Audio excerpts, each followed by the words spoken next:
Doubt त्याच व्यक्तीवर होता, की ज्या व्यक्तीने त्या छोट्याशा मुलाला मंदिराजवळ ओढत नेलं होतं ना, मला डाऊट त्याच व्यक्तीवर होता की तीच व्यक्ती हे करू शकते. कारण लव्ह मॅरेजमुळे मी ऑलरेडी अगेन्स्ट होते सगळ्यांच्या. ते मला आणि त्या व्यक्तीने माझ्या डिलिव्हरीनंतर ज्यावेळेस घरी आली होती ती व्यक्ती माझ्या, तर त्यांनी असं केलं की मी तर बेडरिडन होते, पण त्यांनी माझ्या परस्पर किचनमध्ये देवघरासमोर एक अशी काहीतरी पूजा मांडली होती.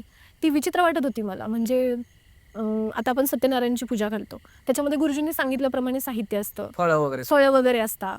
त्याच्यामध्ये इतकं काही असं ब्लॅक मॅजिक रिलेटेड असं काही नव्हतं. ती नॉर्मल पूजेचंच साहित्य होतं आपल्या. पण नक्की काय मांडलं आणि का मांडलं हे इतकं कळत नव्हतं. देवघर माझं इतकी साईज असेल आणि इतका मोठा पाट त्याच्यासमोर ठेवून तो पूर्ण पाट भरला होता पूजेने. वेगवेगळे पानाचे विडे आणि ब्लाऊज पीस 2-3 मोठी पूजा मांडली होती. आणि ठीक आहे, कुठलीही पूजा झाली तर आपण त्याचं निर्माल्य दुसऱ्या-तिसऱ्या दिवशी जसं पॉसिबल आहे आपण नदीत नेऊन टाकतो, वाहत्या पाण्यात टाकतो. पण ते निर्माल्य त्यांनी फडक्यामध्ये बांधून माळ्यावर ठेवलं. तर ते केलं आणि मग मी त्यांना विचारलं की ते माळ्यावर का ठेवलंय बांधून, नदीत फेकून देऊन? नाही. ज्यावेळेस आणि त्यांनी माहिती आहे ही पूजा मांडून झाली की 2-3 दिवसात परत गावी जायचा बहाणा चालू केला. मला जायचंच आहे. माझी अवस्था काय आहे, माझं सीझर झालं, तर त्यांना काही फरक पडला नाही. त्यांनी जाताना ती पूजा पिशवीत घालून घेऊन गेले होते.